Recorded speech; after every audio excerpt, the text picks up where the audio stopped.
महाराष्ट्र के पावरलूम शहर भिवंडी से बीती रात 1200 मजदूरों को लेकर एक ट्रेन गोरखपुर के लिए रवाना हुई। गोरखपुर जाने वाले मजदूरों का इनके आधार कार्ड के साथ पहले रजिस्ट्रेशन किया गया और फिर रात 8 बजे से पुलिस की निगरानी में इन्हें भिवंडी स्टेशन पहुंचाया गया, जहां थर्मल स्क्रीनिंग के बाद मजदूरों को पानी और खाने के पैकेट के साथ ट्रेन में बिठाने का काम शुरू किया गया। और इस तरह कार्रवाई मुकम्मल होने के बाद रात 12:58 पर ट्रेन को हरी झंडी दिखाकर रवाना किया गया। गोरखपुर जाने के लिए मजदूरों से 800 रुपये किराए के लिए गए। इस मौके पर रेलवे और पुलिस के अफसरान मौजूद थे। जिम्मेदारी थी, तो आज ये लोगों को यहाँ से रवाना करने तक ये सोशल डिस्टेंसिंग भी ठीक तरह से रखा जाए, उनका मेडिकल चेकअप भी यहाँ हो जाए, जाते वक्त उनके खाने का बंदोबस्त भी किया जाए और वो सही वक्त पे यहाँ से निकल जाए।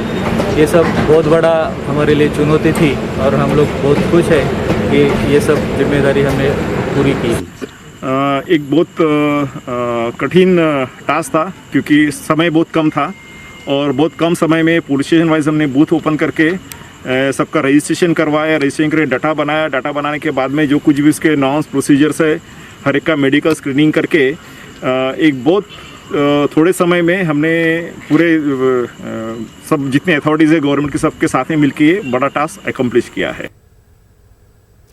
लॉकडाउन के दरमियान बेंगलुरु की मस्जिद तूर ने दीगर मस्जिदों के लिए मिसाल कायम की है। जी हां, इस मस्जिद की कमेटी ने मुकामी एनजीओ के ताउन से मोहल्ले के 500 गरीब खानदानों के लिए 1 माह के राशन का इंतजाम करवाया है। मस्जिद इस वक्त बंद है, लेकिन मस्जिद का इस्तेमाल समाजी खिदमत के लिए बखूबी किया जा रहा है।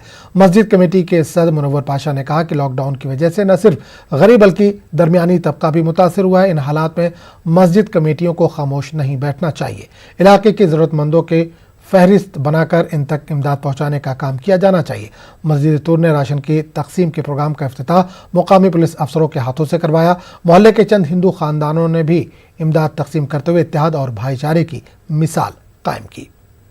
20 किलो हैं, शक्कर 2 किलो है, तेल 2 किलो है और बहुत से मसाले वगैरह आइटम्स और सेवियां भी हैं। इस तरीके से एक ईद की किट की तरह इन्होंने मनाया है। मेरे ख्याल में एक फैमिली के लिए वो काफ़ी है। एक ईद के मैं बखुशी इनको दुआ देते हुए वो ईद खुशी से मनाएंगे, इतना तो है। इसकी मुबारक दुआएं उनको लगेंगी। अल्लाह मैं उनको तमाम की जानिब से जो है मैं मुबारकबाद देता हूँ। तो मस्जिदों की क्या जिम्मेदारी होनी चाहिए? मस्जिदों की जिम्मेदारी जो है जहाँ तक हो सके हुकूकुल्लाह की अदायगी होती रही है। अब तो लॉकडाउन के मामले में वो भी बंद हो गया है, तो लिहाजा अब दर्द दिल के वास्ते पैदा किया इंसान को, वरना तात के लिए कुछ कम न थे करो बयां।